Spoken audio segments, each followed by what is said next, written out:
ಆದ್ರೆ ಪಕ್ಕದ ರಾಜ್ಯದಿಂದಲೂ ಬರಬಾರದು. ಬಾಂಗ್ಲಾದೇಶಿಗನಾದ್ರೆ ಪಕ್ಕದ ದೇಶದಿಂದಲೂ ಬರಬಹುದು ಅಂತಂದ್ರೆ ಹೆಂಗ್ರಿ ನಡೆಯುತ್ತೆ ದೇಶ? ಬಾಂಗ್ಲಾದೇಶದ ವಲಸಿಗರು ಅಸ್ಸಾಮಿಗೆ ಬಂದು ಹಿಂದೂಗಳ ಉದ್ಯೋಗ ಕಸಿಯೋದಿರ್ಲಿ, ಅಸ್ಸಾಮಿನ ಮುಸಲ್ಮಾನರ ಉದ್ಯೋಗವನ್ನು ಕಸಿದು ಬಿಟ್ಟಿದ್ದಾರೆ. ಅಸ್ಸಾಮಿನ ಮುಸಲ್ಮಾನರ ಜಾಗವನ್ನ ಕಬಳಿಸಿದ್ದಾರೆ. ಈ ದೇಶ, ಇಲ್ಲಿನ ಸಂಸ್ಕೃತಿ, ಇಲ್ಲಿನ ಇತಿಹಾಸದೊಂದಿಗೆ ಅವನಿಗೆ ಸಂಬಂಧವೇ ಇಲ್ಲ.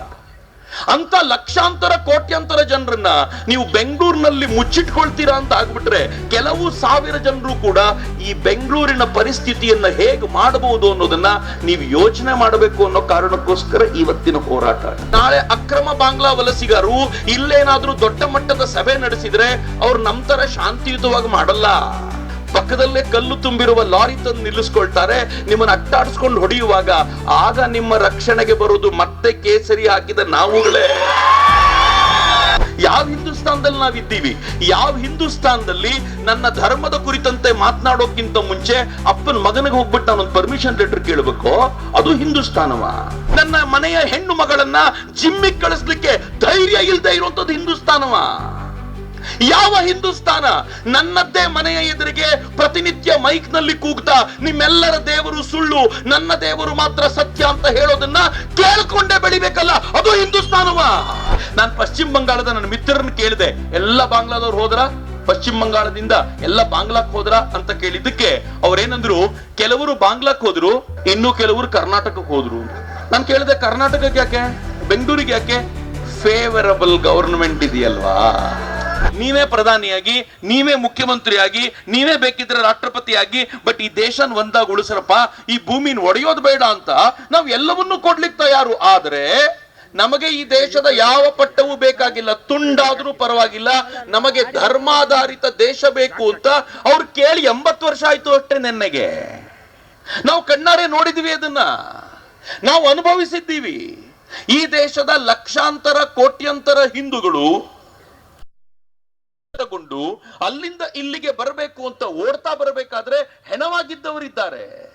ಲಕ್ಷಾಂತರ ಹಿಂದೂಗಳು ಆ ಜಾಗದಿಂದ ಈ ಜಾಗಕ್ಕೆ ಬರಬೇಕಾದಾಗ ಟ್ರೈನ್ಗಳಲ್ಲಿ ತುಂಬಿಕೊಂಡು ಅವರ ಹೆಣಗಳು ಭಾರತಕ್ಕೆ ಬಂದಿವೆ.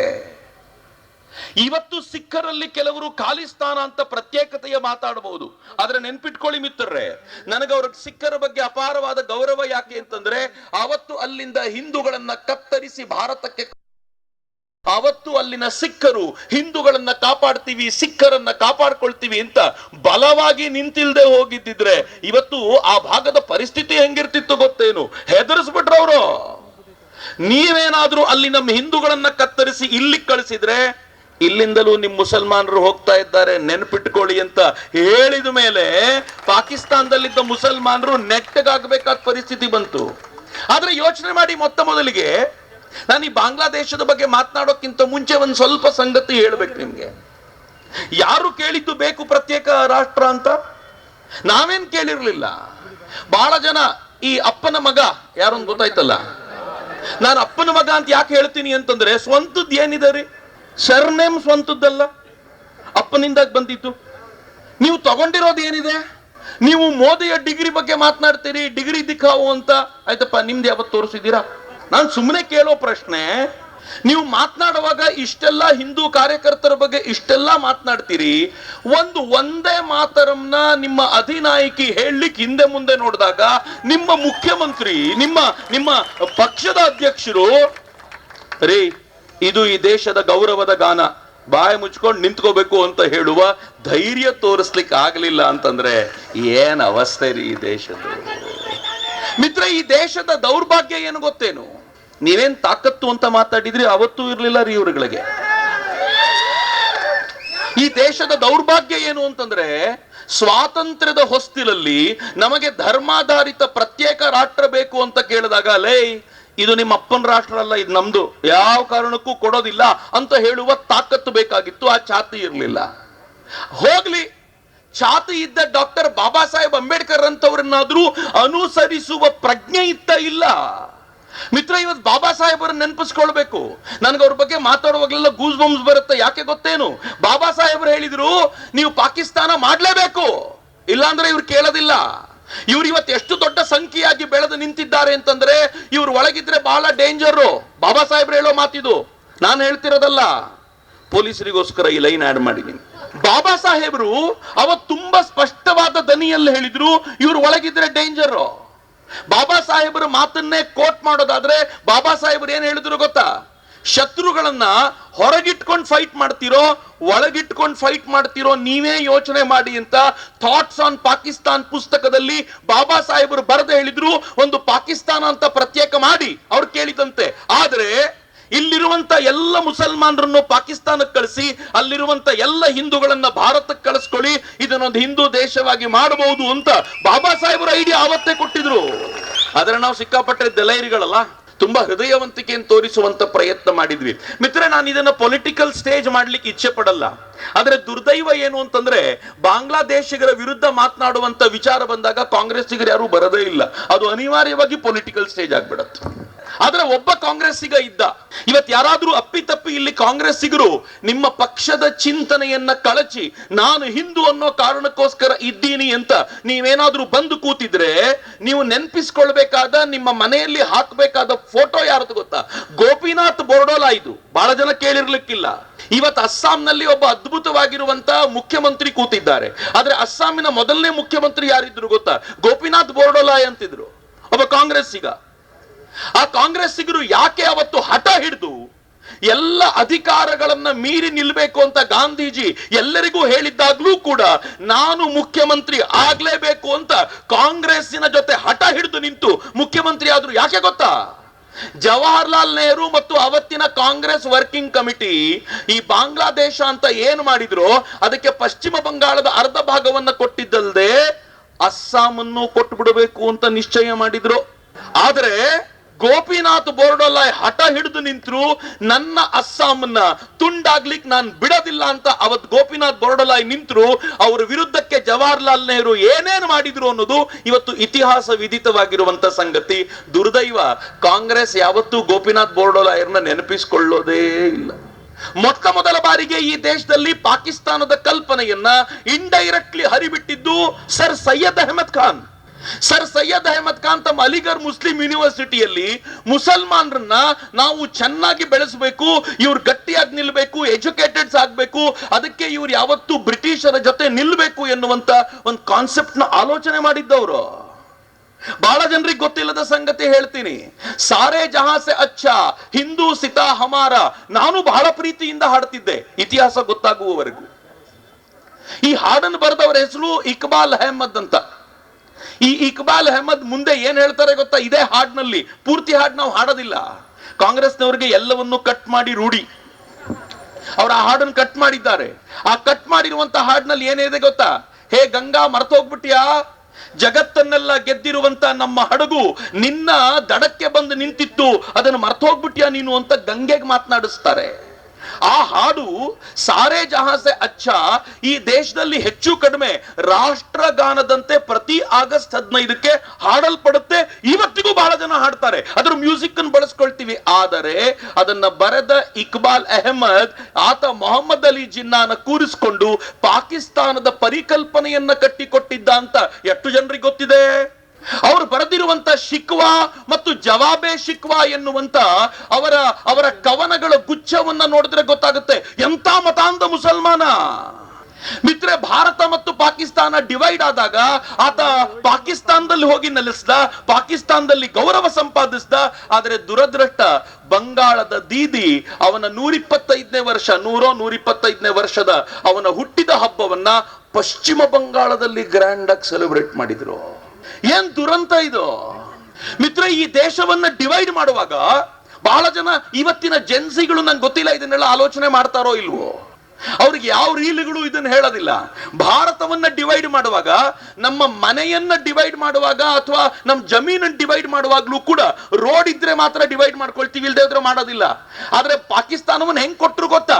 ಒಂದು ಪೂರ್ವ ಭಾಗದಲ್ಲಿ, ಒಂದು ಪಶ್ಚಿಮ ಭಾಗದಲ್ಲಿ, ಎರಡರ ನಡುವೆ ರೋಡೇ ಇರಲಿಲ್ಲ. ಅದಕ್ಕೆ ಅವತ್ತೇ ಮುಸ್ಲಿಮರು ಡಿಸೈಡ್ ಮಾಡಿದ್ರು, ರೋಡ್ ನೀವು ಕೊಡಬೇಡಿ, ನಾವು ಮಾಡ್ಕೋತೀವಿ ಅಂತ. ಗ್ರೀನ್ ಕಾರಿಡಾರ್ ಮಾಡ್ತೀವಿ ಅಂತ. ಉತ್ತರ ಪ್ರದೇಶದಲ್ಲಿ ಜನಸಂಖ್ಯೆ ಜಾಸ್ತಿ ಮಾಡಿದ್ರು, ಬಿಹಾರದಲ್ಲಿ ಜಾಸ್ತಿ ಮಾಡಿದ್ರು, ಪಂಜಾಬ್ನಲ್ಲಿ ಪ್ರತ್ಯೇಕವಾದವನ್ನು ಸೃಷ್ಟಿಸಿ ಮಾಡಿದ್ರು. ಇವೆಲ್ಲವನ್ನು ಸೇರಿಸ್ಕೊಂಡು ಒಂದು ಗ್ರೀನ್ ಕಾರಿಡಾರ್ ಕ್ರಿಯೇಟ್ ಮಾಡ್ತೀವಿ ಅಂತ ಅವತ್ ನಿಶ್ಚಯ ಮಾಡಿದ್ದು. ಇವತ್ತು ಕೂಡ ಆ ಯೋಜನೆ ಜಾರಿಯಲ್ಲಿದೆ, ನೆನ್ಪಿಟ್ಕೊಳ್ಳಿ. ಈಗ ವಸಂತ್ ನನ್ನ ಮಿತ್ರ ವೇದಿಕೆ ಮೇಲೆ ಒಂದು ರಿಪೋರ್ಟ್ ತೋರಿಸ್ತಾ ಇದ್ರು. ಎಲಾನ್ ಮಸ್ಕ್ ನೆನ್ನೆ ಮಾತಾಡ್ತಾ ಹೇಳಿದ್ದಾರೆ. ಏನ್ ಹೇಳಿದ್ದಾರೆ ಗೊತ್ತೇನು? ಹಿಂದೂಗಳ ಅಥವಾ ಭಾರತದ TFR ಕಡಿಮೆ ಆಗ್ತಾ ಇದೆ, ಗೊತ್ತೇ ಆಗ್ತಿಲ್ಲ ಭಾರತೀಯರಿಗೆ, ರಿವರ್ಸ್ ಮಾಡ್ಲಿಕ್ಕೆ ಆಗದೇ ಇರುವ ಸ್ಥಿತಿಯಲ್ಲಿ ಭಾರತ ಹೋಗಿದೆ ಅಂತ. ಏನ್ TFR ಅಂದ್ರೆ ಟೋಟಲ್ ಫರ್ಟಿಲಿಟಿ ರೇಟ್ ಅಂತ. ಉತ್ಪಾದನಾ ಸಾಮರ್ಥ್ಯ ನಮ್ಮ ಹೆಣ್ಣು ಮಕ್ಕಳದು ಕಡಿಮೆ ಆಗ್ತಿದೆ. ಅಂದ್ರೆ ಸಿಂಪಲ್ ಅರ್ಥ ಏನು ಅಂತಂದ್ರೆ, ಭಾರತದಲ್ಲಿ ಮುಂದೆ ಹುಟ್ಟುತ್ತಾ ಇರುವಂತ ಮಕ್ಕಳ ಸಂಖ್ಯೆ ಕಡಿಮೆ ಆಗ್ತಾ ಇದೆ ಅಂತ. ಮಕ್ಕಳ ಸಂಖ್ಯೆ ಯಾರಲ್ಲಿ ಕಡಿಮೆ ಆಗ್ತಿದೆ? ಹಿಂದೂಗಳಲ್ಲೇ ಕಡಿಮೆ ಆಗ್ತಿರೋದು. ಯಾಕೆ ಕಡಿಮೆ ಆಗ್ತಿದೆ ಅಂತಂದ್ರೆ, ನಾವು ನಮ್ಗಿರೋ ಒಬ್ರು ಇಬ್ರು ಮಕ್ಕಳನ್ನು ಚೆನ್ನಾಗಿ ಓದಿಸ್ತೀವಿ. ಓದಿಸ್ಬೇಕಾದ್ರೆ ಸ್ಕೂಲಲ್ಲಿ ಹೇಳ್ಕೊಡ್ತಾರೆ ನಾವಿಬ್ಬರು ನಮಗೊಬ್ಬರು ಅಂತ. ಈಗ ಶುರು ಅಟ್ಲೀಸ್ಟ್ ನಾನ್ ಸ್ಕೂಲಿಗೆ ಹೋಗ್ಬೇಕಾದ್ರೆ ಆರತಿಗೊಬ್ಬಳು ಮಗಳು ಕೀರ್ತಿಗೊಬ್ಬ ಮಗ ಅಂತಿತ್ತು. ಈಗ ನಾವಿಬ್ಬರು ನಮಗೊಬ್ಬರು ಅಂತ ಬಂತು. ಮುಂದಿನ ದಿನಗಳಲ್ಲಿ ಹೆಂಗ್ ಬರಬಹುದು ಅಂತಂದ್ರೆ, ಮಕ್ಕಳಾಗದೆ ಹೋದ್ರೆ ಬಹಳ ಒಳ್ಳೇದು, ಅನಾಥ ಮಕ್ಕಳು ಬಹಳ ಇದ್ದಾರೆ, ದತ್ತು ತೆಗೆದುಕೊಳ್ಳಿ ಅಂತ ಈಗಾಗಲೇ ಅನೇಕರು ಹಂಗ ಆಲೋಚನೆ ಮಾಡ್ಲಿಕ್ಕೆ ಶುರು ಮಾಡಿದ್ದಾರೆ. ತಪ್ಪು ಸರಿಗಳ ಮಾತು ನಾನು ಮಾತಾಡ್ತಿಲ್ಲ, ಆದ್ರೆ ಪರಿಣಾಮ ಏನ್ ಗೊತ್ತಾ? ಒಂದೇ ಸಮುದಾಯದ ಸಂಖ್ಯೆ ಏರ್ತಾನೆ ಹೋಗ್ತಿದೆ. ಸ್ವಾತಂತ್ರ್ಯ ಬಂದಾಗ ಈ ದೇಶದಲ್ಲಿ ಮುಸಲ್ಮಾನರು 9% ಇದ್ರು. ಇವತ್ತು ಕನಿಷ್ಠ ಪಕ್ಷ 22ರಿಂದ 25% ಇದಾರ್ರಿ. 25% ಆರ್ಡಿನರಿ ನಂಬರ್ ಅಂತ ತಿಳ್ಕೊಳ್ಬೇಡಿ. ಮುಸಲ್ಮಾನರು 10% ಇದ್ರೆ ಅಂತಾರೆ, ಅವರು 15% ಆದ್ರೆ ಬಾರೋ ಇಲ್ಲಿ ಅಂತ ಕರೀತಾರೆ. ಅವ್ರು 25% ಆದ್ರೆ ನಾವಿಲ್ದೆ ಅದ್ ಹೆಂಗ್ ನೀನ್ ಮುಖ್ಯಮಂತ್ರಿ ಆಗ್ತೀಯೋ ನೋಡ್ತೀಯ ಅಂತ DK ಶಿವಕುಮಾರ್ಗೂ ಹೇಳ್ತಾರೆ. ಒಂದು ಎಚ್ಚರಿಕೆಯ ಸಂದೇಶವನ್ನ ದಾವಣಗೆರೆಯಲ್ಲಿ ಕೊಟ್ಟಿದ್ರಲ್ಲ, ಅದು ಇದೇ ಎಚ್ಚರಿಕೆಯ ಸಂದೇಶ. ನಾನು ಯಾಕೆ ಈ ಮಾತನ್ನು ಹೇಳ್ತಿದ್ದೀನಿ ಅಂತಂದ್ರೆ, ಅವ್ರ ಸಂಖ್ಯೆ ಸಹಜವಾಗಿ ವೃದ್ಧಿಸ್ತಾ ಇದೆ ಅಂತ ತಿಳ್ಕೊಳ್ಬೇಡಿ. 2-3 ಕಾರಣಗಳಿವೆ. ಒಂದು, ಅಕ್ರಮ. ಬೇರೆ ದೇಶಗಳಿಂದ ವಲಸಿಗರನ್ನ ಕರ್ಕೊಂಡು ಬರ್ತಾರೆ, ಈ ದೇಶದಲ್ಲಿ ನೆಲೆ ನಿಲ್ಲುವಂತೆ ಮಾಡ್ತಾರೆ. ನನಗೆ ಅನೇಕ ಸಂಗತಿಗಳು ನಿಮ್ ಜೊತೆ ಚರ್ಚೆ ಮಾಡಬೇಕು. ನಾವು ಎಷ್ಟರ ಮಟ್ಟಿಗಿದ್ದೀವಿ ಅಂತಂದ್ರೆ, ಮಹಾರಾಷ್ಟ್ರದಲ್ಲಿ, ಸರಿಯಾಗಿ ಕೇಳಿಸ್ಕೊಳ್ಳಿ, ಮಹಾರಾಷ್ಟ್ರದಲ್ಲಿ ಪಕ್ಕದ ಉತ್ತರ ಪ್ರದೇಶದ ವ್ಯಕ್ತಿ ಬಂದು ವ್ಯಾಪಾರ ಮಾಡ್ಲಿಕ್ಕೆ ಅಂತ ನಿಂತ್ರೆ ನಾವು ತಪ್ಪು ಅಂತ ಹೇಳ್ತೀವಿ. ಮಹಾರಾಷ್ಟ್ರ ನವನಿರ್ಮಾಣ ಸೇನೆಯವರು ಬಂದು ಅಂತವ್ರನ್ನ ಹುಡುಕಿ ಬಡಿತಾರೆ, ಓಡಿಸ್ತಾರೆ ಅವರನ್ನ. ಬಿಹಾರದ ಹಿಂದೂ ಕಾರ್ಮಿಕರು ಬಂದು ಇಲ್ಲಿ ಕೆಲಸ ಮಾಡ್ಲಿಕ್ಕೆ ಅಂತ ನಿಂತ್ರೆ ಬಡಿದು ಓಡಿಸ್ತೀವಿ. ಆದ್ರೆ ಬಾಂಗ್ಲಾದೇಶದ ಮುಸಲ್ಮಾನರು ಕೆಲಸ ಮಾಡಿದ್ರೆ ಪರವಾಗಿಲ್ಲ, ಬಾಯಿ ಮುಚ್ಕೊಂಡಿರ್ತೀವಿ, ಫೆವಿಕಾಲ್ ತಿಂದು ಬಿಡ್ತೀವಲ್ಲ. ಯಾಕಿದು? ಹಿಂದೂಗಳಾದ್ರೆ ಪಕ್ಕದ ರಾಜ್ಯದಿಂದಲೂ ಬರಬಾರ್ದು, ಬಾಂಗ್ಲಾದೇಶಿಗನಾದ್ರೆ ಪಕ್ಕದ ದೇಶದಿಂದಲೂ ಬರಬಹುದು ಅಂತಂದ್ರೆ ಹೆಂಗ್ರಿ ನಡೆಯುತ್ತೆ ದೇಶ? ನಾನಿವತ್ತು ಕನ್ನಡ ಹೋರಾಟಗಾರರನ್ನೆಲ್ಲ ವಿನಂತಿಸ್ಕೊಳ್ತೀನಿ. ಬಹಳ ಜನ ಇಲ್ಲಿ ಕೂತಿದ್ದೀರಿ, ನಾನಿವತ್ತು ಎಲ್ಲರನ್ನೂ ವಿನಂತಿಸ್ಕೊಳ್ತೀನಿ. ಮಿತ್ರರೇ, ನಾನು ಕನ್ನಡಿಗ, ನಂಗೆ ಗೊತ್ತಿದೆ. ನೀವೆಷ್ಟು ಕನ್ನಡಿಗ ಅಂತ ಕರ್ಕೊಳ್ತಿರೋ ಕನ್ನಡದ ಬಾವುಟ ಹಿಡ್ಕೊಂಡು ಅಷ್ಟೇ ಅಥವಾ ಅದಕ್ಕಿಂತಲೂ ಒಂದ್ ಪಟ್ಟು ಜಾಸ್ತಿ ಕನ್ನಡತನ ನನ್ನೊಳಗಿದೆ. ನಾನು ಕನ್ನಡವನ್ನ ಮಾತನಾಡುವಾಗ ಹೆಮ್ಮೆ ಪಡ್ತೀನಿ, ಆನಂದಿಸ್ತೀನಿ ಕನ್ನಡವನ್ನ ಮಾತನಾಡುವಾಗ. ಆದ್ರೆ ಅಷ್ಟೇ ಪ್ರೀತಿ, ಅಷ್ಟೇ ಸ್ವಾಭಿಮಾನ ನನಗೆ ನಾನು ಹಿಂದೂ ಅನ್ನೋದ್ರ ಮೇಲೂ ಕೂಡ ಇದೆ. ಹಾಗಂತ ನಾನು ಕನ್ನಡದ ಮುಸಲ್ಮಾನನ್ನ ದ್ವೇಷಿಸ್ತೀನಿ ಅಂತಿಲ್ಲ. ಆದ್ರೆ ಕನ್ನಡದ ಮುಸಲ್ಮಾನ ತನ್ನ ಕೇರಿ ಒಳಗೆ ಬಾಂಗ್ಲಾದ ಮುಸಲ್ಮಾನನನ್ನ ಮುಚ್ಚಿಟ್ಕೊಂಡಾಗ ಮಾತ್ರ ನನ್ನ ಟೆಂಪರ್ ಜಾಸ್ತಿ ಆಗ್ಬಿಡುತ್ತೆ. ನೀನ್ ನನ್ನ ಜೊತೆ ಊಟ ಮಾಡಿದೆ, ನನ್ನ ಜೊತೆ ನೀರು ಕುಡ್ದೆ, ನನ್ನ ಜೊತೆ ನನ್ನ ಭಾಷೆಯನ್ನ ನೀನು ಹಂಚಿಕೊಂಡೆ, ಈಗ ನೀನು ಮುಚ್ಚಿಟ್ಕೊಂಡು ಒಬ್ಬ ಬಾಂಗ್ಲಾದೇಶಿ ವಲಸಿಗನನ್ನ ಮುಚ್ಚಿಟ್ಕೊಂಡಿದ್ದೀಯಾ. ಈ ಹಾವು ಹಿಂದೂಗಳ ಮನೆಗೆ ಅಷ್ಟೇ ಅಲ್ಲ, ಈ ಹಾವು ಮುಸಲ್ಮಾನನ ಮನೆ ಒಳಗೂ ಹೊಕ್ಕಿದೆ ಅಂತ ಇವತ್ತು ಅಸ್ಸಾಂನಲ್ಲಿ ಅವರಿಗೆ ಗೊತ್ತಾಗ್ತಿದೆ. ಹೆಂಗ್ ಗೊತ್ತಾಗ್ತಿದೆ ಗೊತ್ತೇನು? ಹೇಗೆ ಇದೆ ಅಂತಂದ್ರೆ ನಿಮ್ಗೆ ಆಶ್ಚರ್ಯ ಅನ್ಸುತ್ತೆ. ಅನೇಕ ಅಸ್ಸಾಮಿನ ಮುಸಲ್ಮಾನರು ಕೂಡ ಅಲ್ಲಿ ಬಿಜೆಪಿಗೆ ಸೈಲೆಂಟ್ ಆಗಿ ಸಪೋರ್ಟ್ ಮಾಡ್ತಾರೆ. ಯಾಕೆ ಅಂತಂದ್ರೆ, ಬಾಂಗ್ಲಾದೇಶದ ವಲಸಿಗರು ಅಸ್ಸಾಮಿಗೆ ಬಂದು ಹಿಂದೂಗಳ ಉದ್ಯೋಗ ಕಸಿಯೋದಿರ್ಲಿ, ಅಸ್ಸಾಮಿನ ಮುಸಲ್ಮಾನರ ಉದ್ಯೋಗವನ್ನು ಕಸಿದು ಬಿಟ್ಟಿದ್ದಾರೆ, ಅಸ್ಸಾಮಿನ ಮುಸಲ್ಮಾನರ ಜಾಗವನ್ನ ಕಬಳಿಸಿದ್ದಾರೆ, ಅಸ್ಸಾಮಿನ ಮುಸಲ್ಮಾನರ ಅನ್ನವನ್ನ ಕಬಳಿಸಿದ್ದಾರೆ. ಅವರೇ ಈಗ ಫೈಟ್ ಮಾಡಬೇಕಾದ ಅನಿವಾರ್ಯ ಸ್ಥಿತಿಗೆ ಬಂದಿದೆಯಲ್ಲ, ಇದು ಸಾಮಾನ್ಯವಾದ ಸಂಗತಿಯಲ್ಲ. ಇದು ಮೊದಲನೇದು. ಎರಡನೇದು, ಯಾವ್ದಾದ್ರೂ ಪ್ರತ್ಯೇಕ ದೇಶದವನು ಈ ದೇಶಕ್ಕೆ ಬಂದ್ರೆ ಅವನಿಗೆ ಮೊದಲು ಈ ದೇಶ ನಂದು ಅಂತ ಅನ್ಸದೇ ಇಲ್ಲ ರೀ. ಅವನ್ ಕಲ್ಲನ್ನು ಹೊಡಿಬೇಕಾದ್ರೆ ಧೈರ್ಯವಾಗಿ ಹೊಡಿತಾನೆ, ಏನ್ ತಲೆ ಕೆಡಿಸ್ಕೊಳ್ಳೋದಿಲ್ಲ. ಯಾಕೆ ಧೈರ್ಯವಾಗಿ ಹೊಡಿತಾನೆ ಅಂತಂದ್ರೆ, ಇಲ್ಲಿರೋ ಈ ಕಾಂಪೌಂಡ್ ಉರುಳಿದ್ರೆ ನನಗೆ ಹೊಟ್ಟೆ ಉರಿಯುತ್ತೆ. ಯಾಕೆ ಹೊಟ್ಟೆ ಉರಿಯುತ್ತೆ ಗೊತ್ತಾ? ಈ ಕಾಂಪೌಂಡ್ ಸಾಮಾನ್ಯವಾದ್ದಲ್ಲ, ಈ ಜೈಲು ಸಾಮಾನ್ಯವಾದ್ದಲ್ಲ. ಈ ದೇಶದ ಅನೇಕ ಹೋರಾಟಗಾರರನ್ನ ತನ್ನ ಒಡಲೊಳಗಿಟ್ಕೊಂಡಿದ್ದಂತ ಜೈಲು, ಎಮರ್ಜೆನ್ಸಿಯನ್ನ ನೆನಪಿಸುವಂತ ಜೈಲು ಅಂತ. ಇದರ ಒಂದು ಇಟ್ಟಿಗೆಗೆ ಧಕ್ಕೆ ಬಂದ್ರೆ ನನಗೆ ಹೊಟ್ಟೆ ಉರಿಯುತ್ತೆ. ಆದ್ರೆ ಬಾಂಗ್ಲಾದೇಶದಿಂದ ಬಂದವನಿಗೆ ಏನಾಗಿರ್ಬೇಕು? ಅವನು ಓಡೋದು ಬಿಸಾಕ್ ಹೋಗ್ಬಿಡ್ತಾನೆ. ಅವನು ಏನು ಆಗ್ಬೇಕಾಗಿಲ್ಲ. ಈ ದೇಶ, ಇಲ್ಲಿನ ಸಂಸ್ಕೃತಿ, ಇಲ್ಲಿನ ಇತಿಹಾಸದೊಂದಿಗೆ ಅವನಿಗೆ ಸಂಬಂಧವೇ ಇಲ್ಲ. ಅಂತ ಲಕ್ಷಾಂತರ ಕೋಟ್ಯಾಂತರ ಜನರನ್ನ ನೀವು ಬೆಂಗಳೂರಿನಲ್ಲಿ ಮುಚ್ಚಿಟ್ಕೊಳ್ತೀರಾ ಅಂತ ಆಗ್ಬಿಟ್ರೆ ಕೆಲವು ಸಾವಿರ ಜನರು ಕೂಡ ಈ ಬೆಂಗಳೂರಿನ ಪರಿಸ್ಥಿತಿಯನ್ನ ಹೇಗೆ ಮಾಡಬಹುದು ಅನ್ನೋದನ್ನ ನೀವು ಯೋಚನೆ ಮಾಡಬೇಕು ಅನ್ನೋ ಕಾರಣಕ್ಕೋಸ್ಕರ ಇವತ್ತಿನ ಹೋರಾಟ ಆಗುತ್ತೆ. ನನಗೆ ಪುನೀತನ್ ನೋಡಿದಾಗ ಅಯ್ಯೋ ಪಾಪ ಅನ್ಸುತ್ತೆ. ಯಾಕೆ ಗೊತ್ತಾ? ಹೊಡೆಯಲ್ಲ. ನಮ್ಮ ದೇಶದಲ್ಲಿ ಹೆಂಗಿದೆ ಅಂತಂದ್ರೆ, ನೀವು ಹೊಡೆದ್ರೆ ಪರವಾಗಿಲ್ಲ. ಮೊನ್ನೆ ತಾನೇ ಡೆಲ್ಲಿಲಿ ಒಂದು ಪ್ರೊಟೆಸ್ಟ್ ಆಯ್ತು. ಪೊಲೀಸರನ್ನ ಅವ್ರು ಮಾತಾಡಿಸಿದ ರೀತಿ ನೋಡ್ಬೇಕು. ನಂಗೆ ಬಹಳ ಬೇಜಾರಿನ ಸಂಗತಿ ಏನು ಅಂತಂದ್ರೆ, ನಾನು ವೇದಿಕೆ ಮೇಲೆ ಭಾಷಣ ಮಾಡಿದ್ರೆ ಪೊಲೀಸರು FIR ಮಾಡ್ತಾರೆ.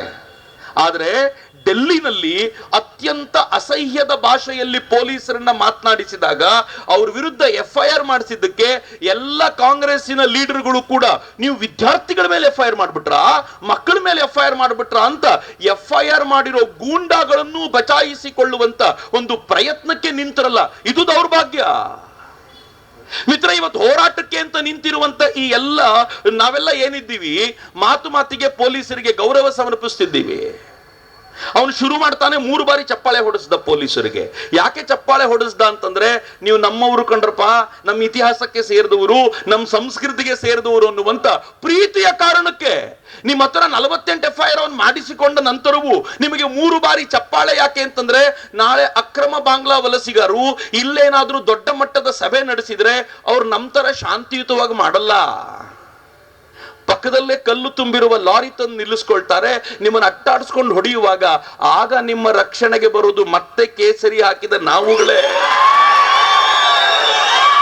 ಇದು ಇಲ್ಲಿ ಅಲ್ಲಿ ಅಲ್ಲ, ಈ ದೇಶದಲ್ಲಿ ಎಲ್ಲೆಲ್ಲಿ ಹೋರಾಟ ನಡೆದಿದೆಯೋ ಆ ಹೋರಾಟ ನಡೆಯುವಾಗ ದಾರಿ ತಪ್ಪಿದ ಹೋರಾಟವನ್ನ ರಕ್ಷಣೆ ಮಾಡಲಿಕ್ಕೆ, ಆ ಹೋರಾಟವನ್ನ ಸರಿದಾರಿಗೆ ತರುವಂತ ಪ್ರಯತ್ನ ಯಾರಾದ್ರೂ ಮಾಡಿದ್ರೆ ಅದು ಕೇಸರಿ ದಾರಿಗಳೇ ಅನ್ನೋದನ್ನು ಮರಿಬೇಡಿ ಮಿತ್ರರೇ.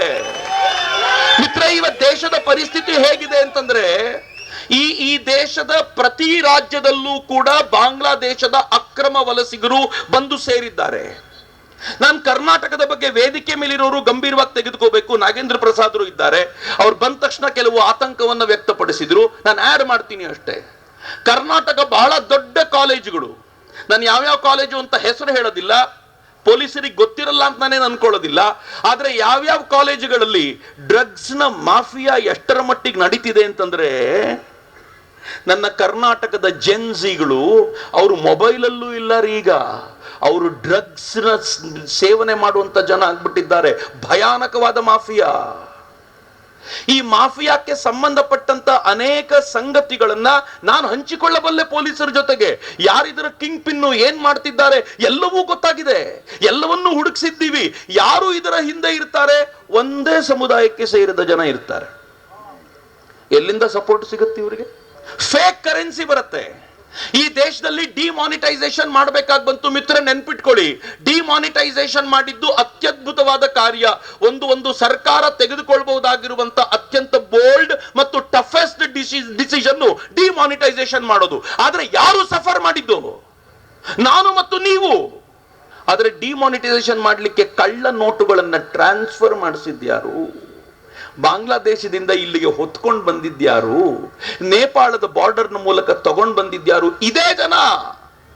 ಈ ಜನ ಈ ದೇಶಕ್ಕೆ ಫೇಕ್ ಕರೆನ್ಸಿ ತರ್ತಾರೆ, ಈ ದೇಶಕ್ಕೆ ಅವರು ಶಸ್ತ್ರಾಸ್ತ್ರಗಳನ್ನ ತರ್ತಾರೆ, RDX ಗಳನ್ನ ಟ್ರಾನ್ಸ್ಫರ್ ಮಾಡ್ತಾರೆ ಅಲ್ಲಿಂದ ಇಲ್ಲಿಗೆ. ಅವರು ಈ ದೇಶದಲ್ಲಿ ಶಸ್ತ್ರಾಸ್ತ್ರ ತಯಾರು ಮಾಡುವಂತ ಕಾರ್ಖಾನೆಗಳನ್ನ ನಿರ್ಮಾಣ ಮಾಡ್ತಾರೆ. ಅವರು ಈ ದೇಶದಲ್ಲಿ ತಮ್ಮ ಜನಸಂಖ್ಯೆಯನ್ನ ಹೆಚ್ಚಿಸುವ ಮೂಲಕ ಈ ದೇಶದಲ್ಲಿ ಓಡಾಡೋದು ಕಷ್ಟ ಮಾಡ್ತಾರೆ. ಹಿಂದೂ ಹೆಣ್ಣು ಮಕ್ಕಳನ್ನ ಲವ್ ಜಿಹಾದ್ನ ಬಲೆಗೆ ಬೀಳಿಸಿ ನಮ್ಮ ಹಿಂದೂ ಹೆಣ್ಣು ಮಕ್ಕಳ ಸಂಖ್ಯೆಯನ್ನು ಕಡಿಮೆ ಮಾಡೋ ಪ್ರಯತ್ನ ಮಾಡ್ತಾರೆ. ನಾವು ಫ್ರೀಡಂ ಪಾರ್ಕ್ ಅಲ್ಲಿ ಒಂದು ಪ್ರತಿಭಟನೆ ಮಾಡಿ ಹಿಂಗ್ ಮಾಡಬೇಡ್ರಪ್ಪ ಅಂತ ಕೇಳೋಂಗೂ ಇಲ್ವಾ?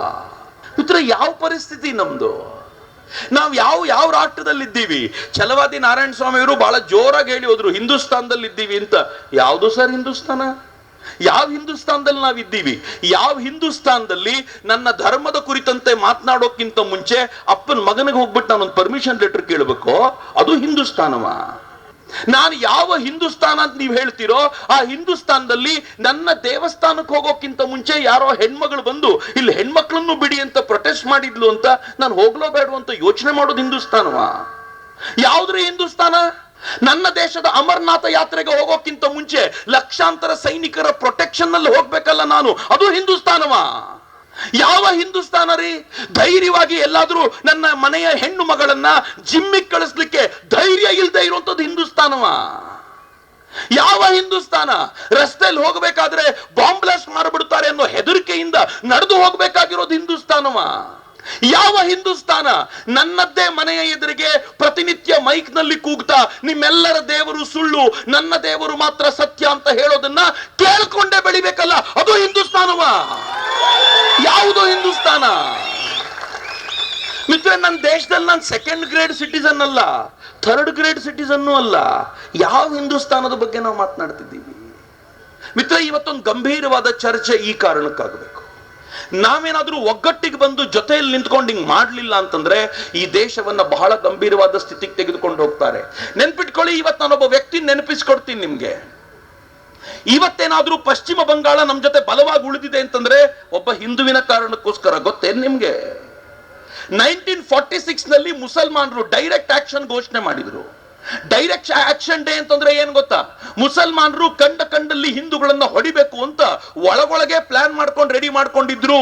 ನಾನು ಎಚ್ಚರಿಕೆ ಕೊಡ್ತಿದ್ದೀನಿ, ಇದನ್ನ ಒಳಗೊಳಗೆ ಪ್ಲಾನ್ ಹೆಂಗ್ ಮಾಡಿದ್ರು ಅಂತಂದ್ರೆ, ಮುಸಲ್ಮಾನರ ಪೆಟ್ರೋಲ್ ಬಂಕ್ಗಳಲ್ಲಿ ಮುಸಲ್ಮಾನರು ಕೇಳಿದಷ್ಟು ಪೆಟ್ರೋಲು ಡೀಸೆಲ್ ಕೊಡಬೇಕು ಅಂತ ನಿಶ್ಚಯ ಮಾಡಲಾಗಿತ್ತು. ಡೈರೆಕ್ಟ್ ಆಕ್ಷನ್ ಡೇಗೆ ಮೊಹಮ್ಮದ್ ಅಲಿ ಜಿನ್ನಾ ಪ್ಲಾನ್. ಗೊತ್ತೇ ಇಲ್ಲ ಹಿಂದೂಗಳಿಗೆ.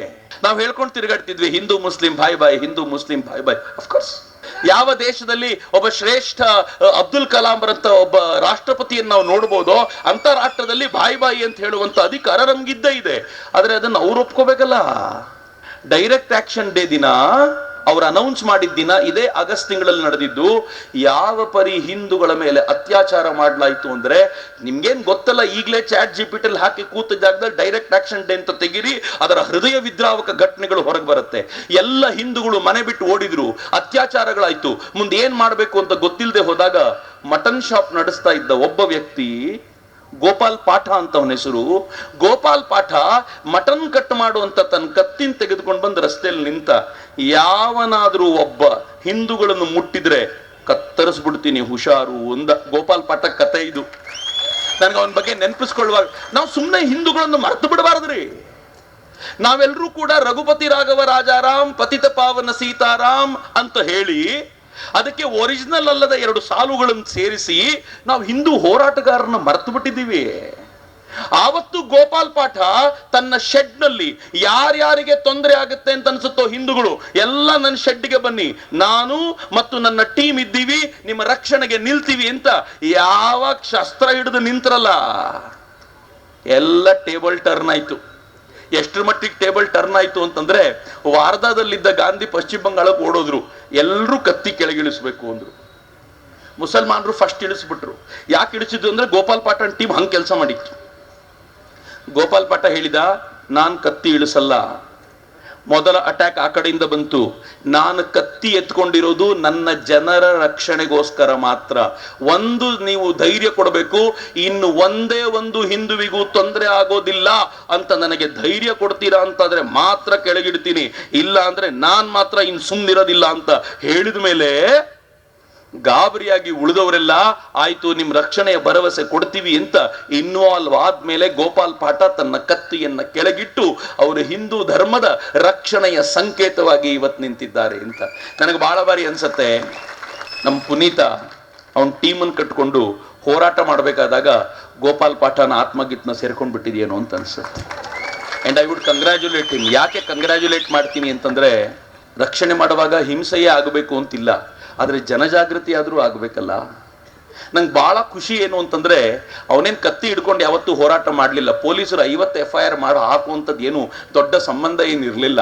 ಅವನು ಪ್ರತಿ ಬಾರಿ ಹೋದಾಗ್ಲೂ ಕೂಡ ಕ್ಯಾಮ್ರಾ ತಗೊಂಡೇ ಹೋಗ್ತಾನೆ.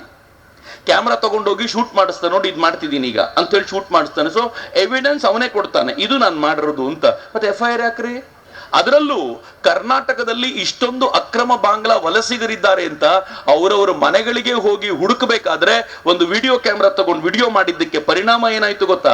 ಪೊಲೀಸರು ಅಲರ್ಟ್ ಆಗ್ಬಿಟ್ರು. ಸರ್ಕಾರಕ್ಕೆ ಮೊದಲೇ ಗೊತ್ತಿತ್ತು ಇಷ್ಟು ಜನ ಇದ್ದಾರೆ ಅಂತ, ನಮ್ಮ ಪೊಲೀಸರಿಗೂ ಗೊತ್ತಿಲ್ಲ ಅಂತ ಏನ್ ತಿಳ್ಕೊಳ್ಬೇಡಿ. ಅವರು ಮನಸ್ಸು ಮಾಡಿದ್ರೆ 1-2 ದಿನಗಳ ಕಾರ್ಯಾಚರಣೆಯಲ್ಲಿ ಕರ್ನಾಟಕದಲ್ಲಿರೋ ಅಷ್ಟೂ ಅಕ್ರಮ ವಲಸಿಗಾರನ ಒಂದ್ ಕಡೆ ಗುಡ್ಡೆ ಹಾಕಿ ತಳ್ಳುವಂತ ಸಾಮರ್ಥ್ಯ ನಮ್ಮ ಕರ್ನಾಟಕದ ಪೊಲೀಸರಿಗಿದೆ.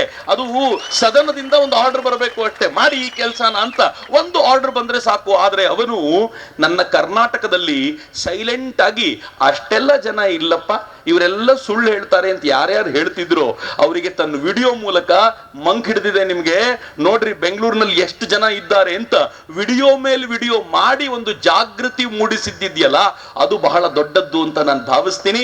ಈ ಕಾರಣಕ್ಕೆ ನಾನು ಅವನಿಗೆ ಅಭಿನಂದನೆ ಕೊಡ್ಲಿಕ್ಕೆ ಹೇಳಲಿಕ್ಕೆ ಇಚ್ಛೆ ಪಡ್ತೀನಿ. ಮಿತ್ರ, ಇವತ್ತು ಕರ್ನಾಟಕದಲ್ಲಿ ಸುಲಭ ಅಂತ ತಿಳ್ಕೊಳ್ಬೇಡಿ ಬಾಂಗ್ಲಾ ವಲಸಿಗರನ್ನು ಓಡಿಸೋದು. ಬಾಂಗ್ಲಾ ವಲಸಿಗರು ಕರ್ನಾಟಕದಲ್ಲಿ, ತಮಿಳುನಾಡಿನಲ್ಲಿ, ಆಂಧ್ರದಲ್ಲಿ, ಡೆಲ್ಲಿಯಲ್ಲಿ, ಪಂಜಾಬ್ನಲ್ಲಿ ಕಳೆದ 4-5 ವರ್ಷಗಳಿಂದಿಲ್ಲ, ಅನೇಕರು 15-20 ವರ್ಷಗಳಿಂದ ಬಲವಾಗಿ ತಳವೂರಿ ಕೂತಿದ್ದಾರೆ, ಆಸ್ತಿ ಮಾಡಿದ್ದಾರೆ, ಇಲ್ಲೇ ಕೆಲಸ ಮಾಡ್ತಿದ್ದಾರೆ. ಆ ಥರದವ್ರನ್ನೆಲ್ಲ ಹುಡುಕಿ ಓಡಿಸ್ಬೇಕು ಅಂತಂದ್ರೆ ಒಂದು ಅವರಾಗೆ ಹೋಗ್ಬೇಕು, ಇಲ್ಲಾಂದ್ರೆ ಸರ್ಕಾರ BSF ಗೆ ಅವ್ರನ್ನ ಒಪ್ಪಿಸ್ಬೇಕು.